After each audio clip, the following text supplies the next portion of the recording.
काल मला अशी कमेंट होती की आम्हाला तुमचं अंगण दाखवा. घरापुढे खूपच मोठं अंगण आहे, पण सध्या अंगणात पसारा आहे कारण मागे शेडचं काम चालू आहे. तर आवरल्यावर मी तुमच्याबरोबर नक्कीच अंगणाचा व्हिडिओ शेअर करेल.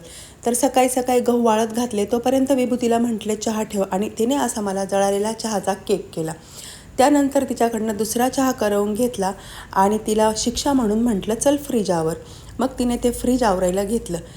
सगळा पसारा बाहेर काढून ठेवला. मग मी म्हटलं चला आज रविवार आहे तर सगळ्या फरशाही पुसून घेऊ. फरशा पुसून झाल्या आणि उडदाचं वरण, भात, पोळ्या, पापड असा स्वयंपाक केला.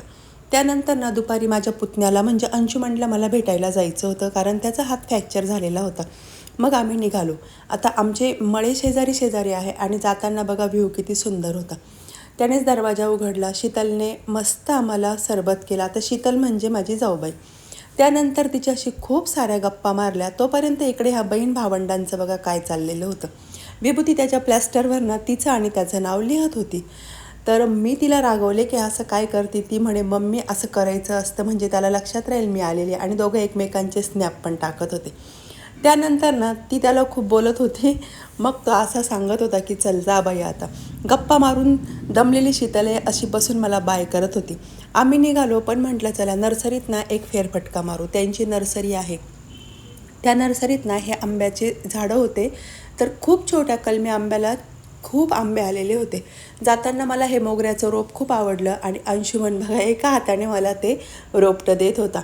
त्यानंतर पूर्ण नर्सरी मी इथे व्हिडिओत कॅप्चर केली आणि इथे छोट्याशा चिक्कूला पण चिक्कू यायला सुरुवात झालेली होती.